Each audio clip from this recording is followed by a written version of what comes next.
Assalamu alaikum wa rahmatullahi wa barakatuh, mes chers frères et sœurs en islam. Que la paix, la miséricorde et la bénédiction d'Allah soient sur vous. Avant de commencer cette vidéo, n'oubliez pas de liker cette vidéo car cela nous donne beaucoup de force pour continuer à partager du contenu bénéfique. Et je vous invite à vous abonner à notre chaîne et d'activer la cloche de notification pour rester informé de nos prochaines publications sur la foi islamique. Mes frères et sœurs, je vous demande de rester connectés jusqu'à la fin de la vidéo pour découvrir les secrets qui s'y trouvent. Le silence. Un bouclier divin. Allah, dans sa sagesse infinie, a toujours enseigné à ses serviteurs les plus proches l'importance du silence et de la discrétion. Le silence n'est pas seulement une absence de mots, mais une protection spirituelle, un rempart contre les forces invisibles qui rôdent autour des élus. Ceux qu'Allah a choisis sont dotés d'une lumière que certains chercheront à éteindre par l'envie, la jalousie ou même la sorcellerie. Ainsi, il est impératif de comprendre pourquoi certaines choses doivent rester cachées. L'un des plus grands exemples du danger de la parole imprudente se trouve dans l'histoire du prophète Youssouf, que la paix soit sur lui. Dès son jeune âge, il a reçu une vision prophétique dans un rêve. « Ô mon père, j'ai vu en songe 11 étoiles, ainsi que le soleil et la lune. Je les ai vues prosternées devant moi. » Sourate Youssouf 12:4. Ce rêve, qui annonçait sa grandeur future, a été partagé avec son père, le prophète Yacoub, que la paix soit sur lui. Son père, conscient des réalités du monde et des cœurs envieux, l'a immédiatement mis en garde. « Ô mon fils, ne raconte pas ta vision à tes frères, car ils monteraient un complot contre toi. Le diable est certes pour l'homme un ennemi déclaré. » Sourate Youssouf 12:5. Ce simple avertissement contient une sagesse immense. Même ceux qui sont les plus proches de nous peuvent être enclins à la jalousie.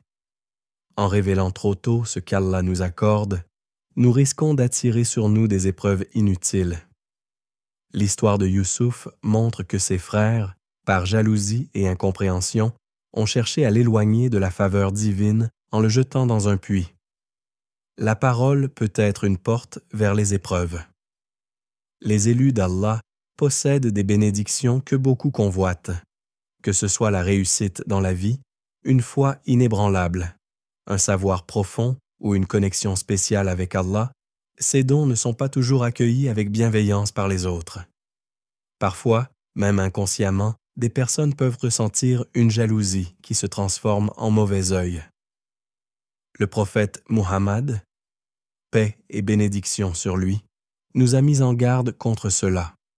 Le mauvais œil est une réalité. S'il y avait une chose qui pouvait devancer le destin, ce serait bien le mauvais œil. Hadith rapporté par Muslim. Ainsi, parler de ses réussites, de ses bénédictions ou même de son cheminement spirituel peut ouvrir la porte à des énergies négatives. Les élus d'Allah doivent donc faire preuve de prudence en partageant leurs expériences et leurs faveurs. La force du silence dans la protection divine. Le silence est une arme que peu maîtrisent.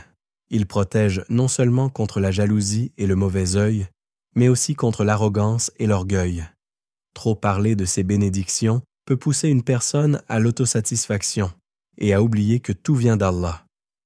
Le prophète Muhammad, paix et bénédiction sur lui, a enseigné « Celui qui croit en Allah et au jour dernier, qu'il dise du bien ou qu'il se taise. » Hadith rapporté par Al-Bukhari et Muslim. Ce hadith montre que le silence n'est pas un signe de faiblesse, mais de sagesse. Il permet de préserver les secrets d'Allah et de ne pas attirer l'attention inutilement. Les élus doivent comprendre que tout ce qu'Allah leur donne est un dépôt sacré qui ne doit être révélé qu'aux bonnes personnes et au bon moment. Les pièges de l'exposition excessive. Dans le monde d'aujourd'hui, où tout est partagé sur les réseaux sociaux et où chacun expose sa vie, la discrétion devient une vertu rare. Beaucoup tombent dans le piège de vouloir montrer leur réussite, oubliant que cela peut attirer des énergies négatives. Un croyant avisé c'est qu'il doit garder pour lui certaines choses, ses bénédictions spirituelles. Si Allah t'a accordé une foi solide, une capacité de ressentir sa présence ou un don particulier, garde-le précieusement. Ses projets futurs. Il est recommandé de ne pas divulguer ses plans avant qu'ils ne soient réalisés. Trop de gens ont vu leurs ambitions échouer après les avoir partagées trop tôt. Ces moments d'intimité avec Allah. Les prières nocturnes, les invocations secrètes, les pleurs dans la solitude sont des trésors qui doivent rester entre toi et ton Seigneur. Ces bonnes actions cachées. L'ostentation dans les actes de bien est un piège du diable. Le prophète, paix et bénédiction sur lui, nous a enseigné que les meilleures œuvres sont celles qui restent secrètes. Le pouvoir de la discrétion dans la relation avec Allah. L'un des moyens les plus efficaces de maintenir une relation pure avec Allah est de garder certaines choses secrètes. Allah aime la sincérité et la modestie. Le prophète Muhammad, paix et bénédiction sur lui, nous a enseigné à chercher la proximité divine dans la discrétion. Les prières nocturnes sont un exemple frappant. La meilleure prière après les obligations est celle accomplie en pleine nuit. Hadith rapporté par Muslim. Pourquoi cette prière est-elle si précieuse? Parce qu'elle est accomplie loin des regards, dans le silence de la nuit, uniquement pour Allah. Cela nous montre que les actes de dévotion les plus puissants sont ceux que l'on garde entre nous et notre Seigneur. Apprendre à maîtriser sa langue. L'un des défis majeurs pour les élus d'Allah est de contrôler leur langue. La langue est une arme à double tranchant. Elle peut être une source de bien comme elle peut causer la perte d'un individu. Le prophète Muhammad, paix et bénédiction sur lui, a dit « Quiconque me garantit ce qu'il a entre ses deux mâchoires, sa langue, et ce qu'il a entre ses jambes, sa chasteté, je lui garantis le paradis. » Hadith rapporté par Al-Bukhari. Cette parole du messager d'Allah est d'une importance capitale. Elle montre que la maîtrise de la langue est un chemin vers le salut. Pour les élus d'Allah, cela signifie être conscient de chaque mot prononcé et comprendre que certaines vérités ne doivent pas être révélées. Le secret du succès. Parler moins, agir plus. Les élus d'Allah savent que leur mission sur terre est précieuse. Ils comprennent que le silence et l'action sont plus puissants que les discours inutiles. Ils suivent l'exemple des prophètes qui parlaient peu mais agissaient beaucoup. Le succès réside dans la constance des actes et non dans la multitude des paroles. Allah nous enseigne que ceux qui prospèrent sont ceux qui gardent leurs secrets et leurs intentions pour lui seul. La sagesse nous dicte que chaque bénédiction dévoilée trop tôt peut être fragilisée. Les élus avancent. Donc dans la discrétion, en demandant constamment la protection d'Allah contre les énergies négatives. Ainsi, si Allah t'a choisi, souviens-toi que certaines choses ne doivent jamais être partagées. Ce que tu possèdes est un dépôt divin, et le silence en était la meilleure protection. Les élus d'Allah ne sont pas épargnés par les épreuves. Au contraire, ils en reçoivent souvent davantage que les autres. Ces tests ne sont pas un signe de rejet, mais bien une preuve de l'attention particulière qu'Allah leur accorde. Dans sa sagesse infinie, Allah purifie les cœurs de ses serviteurs les plus proches en les soumettant à des difficultés qui les mènent à développer leur patience, leur foi et leur soumission. Les élus d'Allah comprennent que ces épreuves sont un moyen de se rapprocher de lui, une école de sagesse où seuls ceux qui sont prêts à endurer peuvent véritablement progresser. L'épreuve comme purification et élévation, le prophète Muhammad a dit « Les gens les plus éprouvés sont les prophètes, puis ceux qui leur ressemblent le plus, puis ceux qui leur ressemblent ensuite. » Rapporté par At-Tirmidhi. Ce hadith met en lumière une réalité profonde. Les élus d'Allah sont testés plus durement que quiconque. L'épreuve devient un moyen de purifier le serviteur de ses péchés et d'augmenter son degré spirituel. Lorsque quelqu'un endure une épreuve avec patience, il obtient en retour une récompense immense. Chaque larme versée, chaque douleur ressentie est enregistrée par les anges et transformée en une expiation des fautes. Allah dit dans le Saint-Coran: « Nous vous éprouverons assurément afin de connaître ceux d'entre vous qui luttent pour la cause d'Allah et qui endurent et afin d'éprouver, faire apparaître vos nouvelles. » Sourate Muhammad 47-31. Les élus ne perçoivent pas l'épreuve comme une punition, mais comme une purification. Ils savent que toute difficulté, qu'elle soit physique, émotionnelle ou financière, est une opportunité de renforcer leur relation avec Allah. Ils acceptent avec sagesse et gratitude les décrets divins, reconnaissant que chaque souffrance porte en elle une bénédiction cachée. L'exemple du prophète Ayoub. Que la paix soit sur lui. Le prophète Ayoub, A.S., est l'incarnation même de la patience face à l'épreuve. Il était un homme pieux et prospère, comblé par la richesse, une famille aimante et une santé florissante. Mais par la volonté d'Allah, il perdit tout, ses biens, ses enfants, sa santé. Pourtant, il ne se plaignit jamais aux hommes, il ne chercha pas la compassion des autres. Il se tourna uniquement vers son Seigneur, prononçant ces mots empreints de soumission et d'espoir. « J'ai certes été touché par le mal, mais toi, tu es le plus miséricordieux des miséricordieux. » Sourate Al-Anbiya 21-83. Cette invocation est une véritable leçon pour tous les croyants. Plutôt que de se lamenter auprès des gens, il choisit de s'en remettre à Allah, seul capable de le secourir. Les élus d'Allah adoptent cette attitude.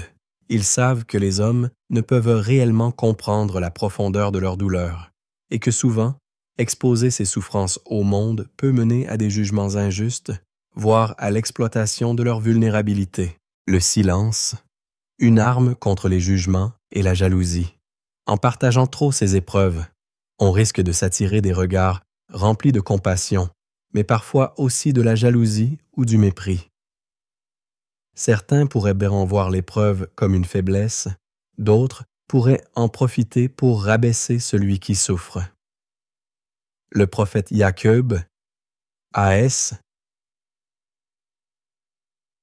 lorsqu'il pleura la disparition de son fils bien-aimé Youssouf, A.S., ne chercha pas à se justifier aux yeux de ses autres fils.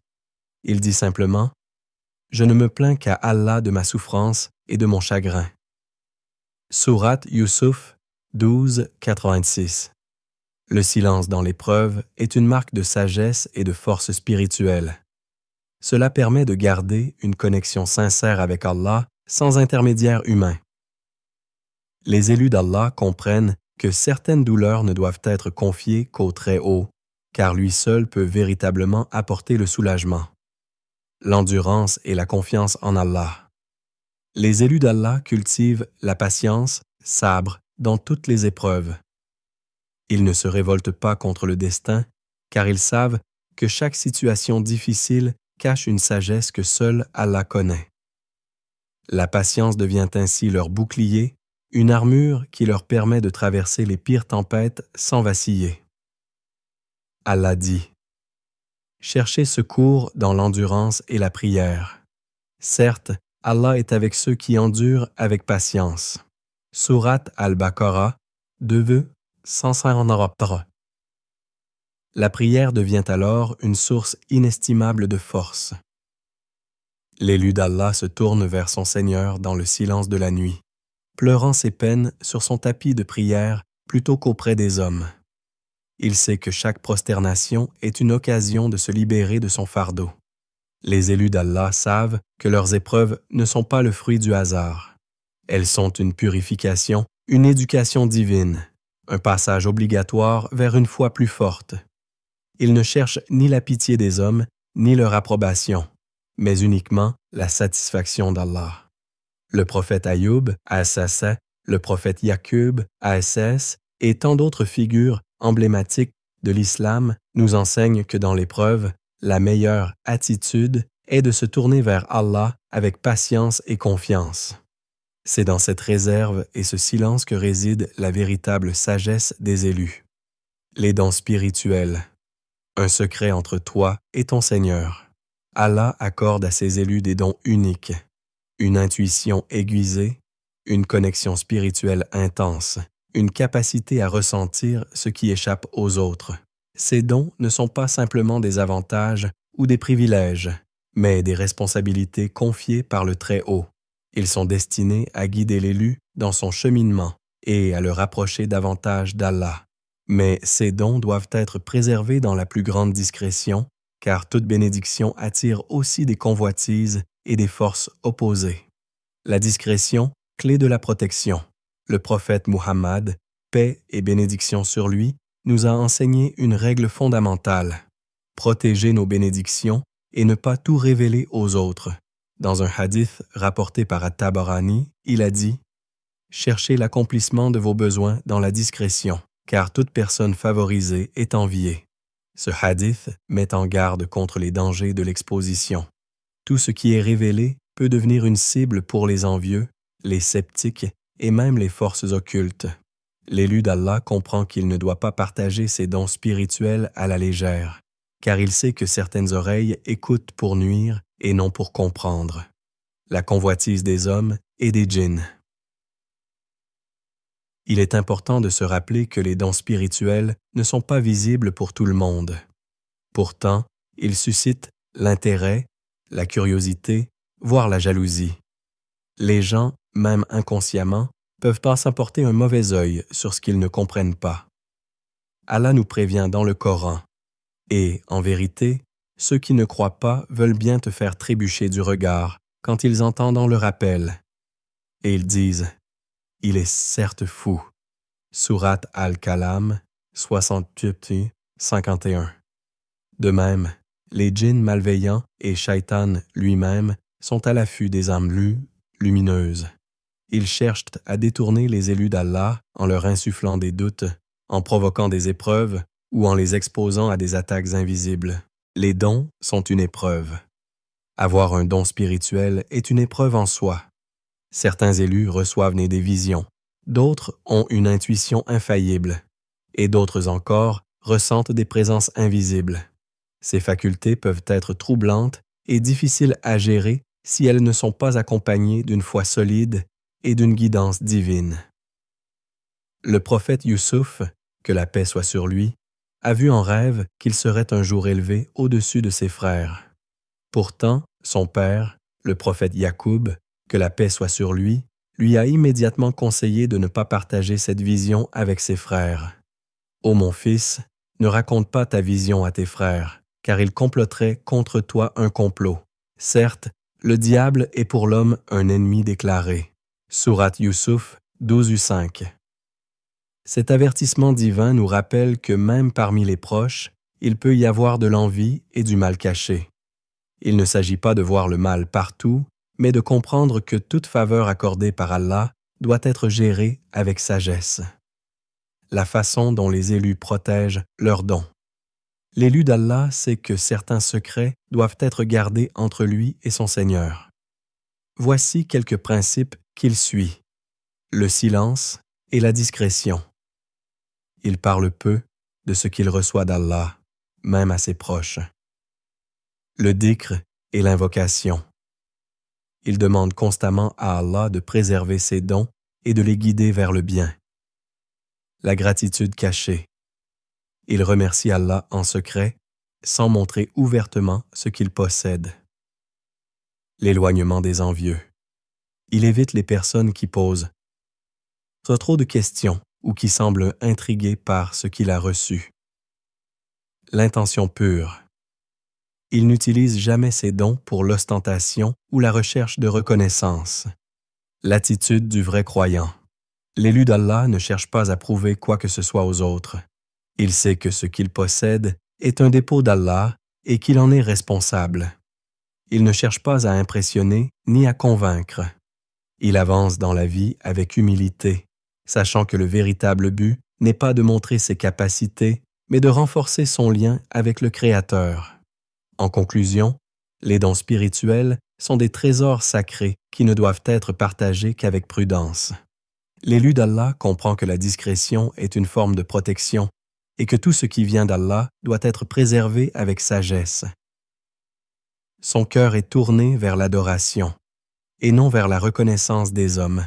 Les dons spirituels, un secret entre toi et ton Seigneur. Allah accorde à ses élus des dons uniques, une intuition aiguisée, une connexion spirituelle intense, une capacité à ressentir ce qui échappe aux autres.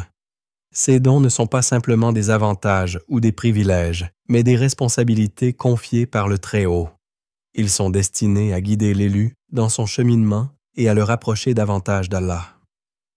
Mais ces dons doivent être préservés dans la plus grande discrétion, car toute bénédiction attire aussi des convoitises et des forces opposées. La discrétion, clé de la protection. Le prophète Muhammad, paix et bénédiction sur lui, nous a enseigné une règle fondamentale. Protéger nos bénédictions et ne pas tout révéler aux autres. Dans un hadith rapporté par At-Tabarani, il a dit « Cherchez l'accomplissement de vos besoins dans la discrétion, car toute personne favorisée est enviée. » Ce hadith met en garde contre les dangers de l'exposition. Tout ce qui est révélé peut devenir une cible pour les envieux, les sceptiques et même les forces occultes. L'élu d'Allah comprend qu'il ne doit pas partager ses dons spirituels à la légère, car il sait que certaines oreilles écoutent pour nuire et non pour comprendre. La convoitise des hommes et des djinns. Il est important de se rappeler que les dons spirituels ne sont pas visibles pour tout le monde. Pourtant, ils suscitent l'intérêt, la curiosité, voire la jalousie. Les gens, même inconsciemment, peuvent porter un mauvais œil sur ce qu'ils ne comprennent pas. Allah nous prévient dans le Coran. Et, en vérité, ceux qui ne croient pas veulent bien te faire trébucher du regard quand ils entendent le rappel. Et ils disent « Il est certes fou ». Sourate Al-Kalam 68 en 101. De même, les djinns malveillants et Shaitan lui-même sont à l'affût des âmes lumineuses. Ils cherchent à détourner les élus d'Allah en leur insufflant des doutes, en provoquant des épreuves ou en les exposant à des attaques invisibles. Les dons sont une épreuve. Avoir un don spirituel est une épreuve en soi. Certains élus reçoivent dignement des visions, d'autres ont une intuition infaillible, et d'autres encore ressentent des présences invisibles.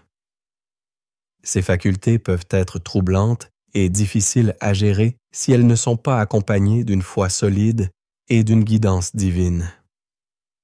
Le prophète Youssouf, que la paix soit sur lui, a vu en rêve qu'il serait un jour élevé au-dessus de ses frères.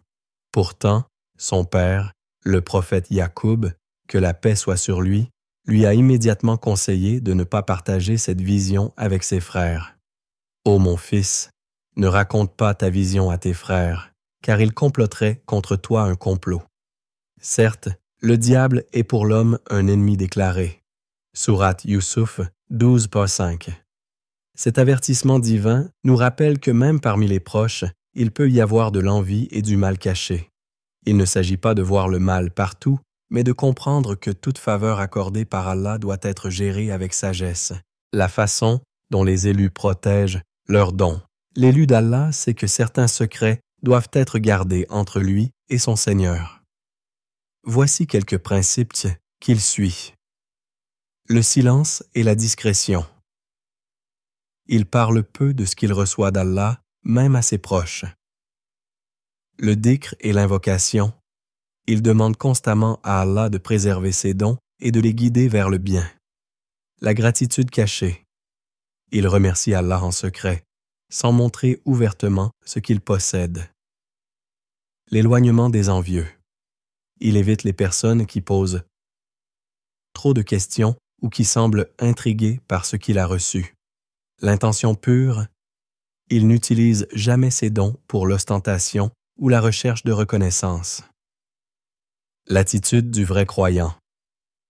L'élu d'Allah ne cherche pas à prouver quoi que ce soit aux autres. Il sait que ce qu'il possède est un dépôt d'Allah et qu'il en est responsable. Il ne cherche pas à impressionner ni à convaincre. Il avance dans la vie avec humilité, sachant que le véritable but n'est pas de montrer ses capacités, mais de renforcer son lien avec le Créateur. La préservation spirituelle. Outre la discrétion, l'élu d'Allah comprend que ses dons doivent être préservés spirituellement. Il sait que s'il ne les entretient pas avec la foi, ils peuvent s'affaiblir ou être détournés. La prière constante. La connexion avec Allah est essentielle pour maintenir et purifier ses dons. Un cœur éloigné d'Allah perd peu à peu sa lumière. L'éloignement du péché. Le péché obscurcit la perception spirituelle et peut réduire les bénédictions qu'Allah accorde. L'intention sincère. L'élu d'Allah ne cherche pas à tirer profit de ses dons pour des raisons mondaines. Il sait que ce qu'Allah donne, il peut aussi le reprendre. L'importance de la patience. Il arrive que les dons spirituels suscitent des épreuves, car toute bénédiction divine est accompagnée d'un test. Certains élus ressentent parfois un isolement, une incompréhension de la part de leur entourage ou même des attaques spirituelles. Dans ces moments, la patience est la clé. Allah dit dans le Coran « Et endure avec patience ». Ton endurance ne viendra qu'avec l'aide d'Allah. Ne t'afflige pas pour eux et ne sois pas angoissé à cause de leur complot. Sourate An-Nahl, 16-27. L'élu d'Allah comprend que la patience est une force et qu'elle est nécessaire pour surmonter les difficultés liées à ses dons. Il sait aussi que chaque épreuve est une purification et une élévation de son âme vers son Seigneur. Les enseignements du prophète sur la discrétion, le prophète Muhammad, paix et bénédiction sur lui, est le meilleur modèle en matière de discrétion. Il ne révélait pas tous les secrets de son cœur, ni tous les signes qu'il recevait. Il savait que tout ne devait pas être exposé aux yeux du monde et que certaines choses devaient rester entre lui et Allah. Ce comportement est un enseignement précieux pour les croyants. Il nous apprend que ce qui est caché est souvent plus puissant que ce qui est exposé. L'élu d'Allah comprend cela et agit avec sagesse. En conclusion, les dons spirituels sont des trésors sacrés qui ne doivent être partagés qu'avec prudence. L'élu d'Allah comprend que la discrétion est une forme de protection et que tout ce qui vient d'Allah doit être préservé avec sagesse. Son cœur est tourné vers l'adoration et non vers la reconnaissance des hommes. Chers frères et sœurs en islam, n'oubliez pas encore de liker cette vidéo et de vous abonner sur cette chaîne. Qu'Allah vous bénisse.